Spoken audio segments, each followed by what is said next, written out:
অরণ্য ভবনে তল্লাশি এবং সেই তল্লাশিতে পাওয়া গেল বিপুল তথ্য, যেখানে জানতে পারা যাচ্ছে যে 10 কোটি টাকার ফিক্সড ডিপোজিটের যে তথ্য, সেই তথ্য উঠে এসেছে এবং যার সঙ্গে নাম জড়িয়েছে রাজ্যের মন্ত্রী জ্যোতিপ্রিয় মল্লিকের।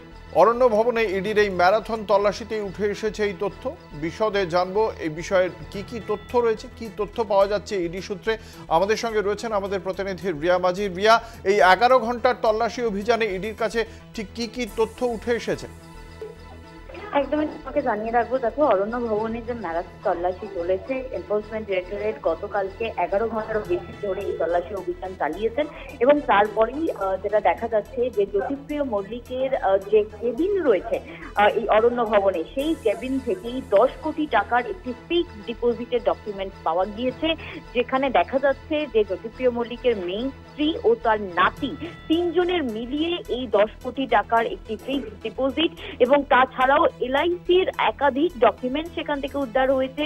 দুটো দলিল পাওয়া গিয়েছে সেখানে, এবং যদিও সেই দলিল দুটি বেনামি দলিল, এবং যেটা এনফোর্সমেন্ট ডিরেক্টরেটের আধিকারিকরা মনে করছেন যে এই দলিল যেটা কিনা এই জ্যোতিপ্রিয় মল্লিকই সেই প্রপার্টি কিনেছে, কিন্তু বেনামে সেই জমি কিনেছে বলে এমনটাই মনে করা হচ্ছে, এবং তারই ডিড এগুলো, এবং তাছাড়াও কোর্টের বেশ কিছু স্ট্যাম্প পেপার সেগুলোও কিন্তু পাওয়া গিয়েছে এই জ্যোতিপ্রিয় মল্লিকের যে কেবিন রয়েছে অরণ্য ভবনে সেখান থেকে।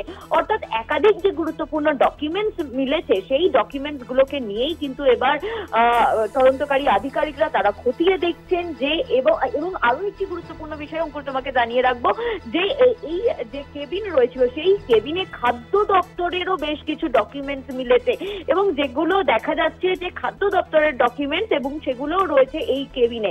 অর্থাৎ এই খাদ্য দপ্তরের বেশ কিছু কাজ তিনি বন মন্ত্রী হয়ে যাওয়ার পরেও যে চালাতেন, সেই বিষয়টাও কিন্তু লিঙ্ক আপ করতে চাইছেন এনফোর্সমেন্ট ডিরেক্টরেটের আধিকারিকরা, এবং সেই যে ডকুমেন্ট সেগুলো তারা খতিয়ে দেখছেন।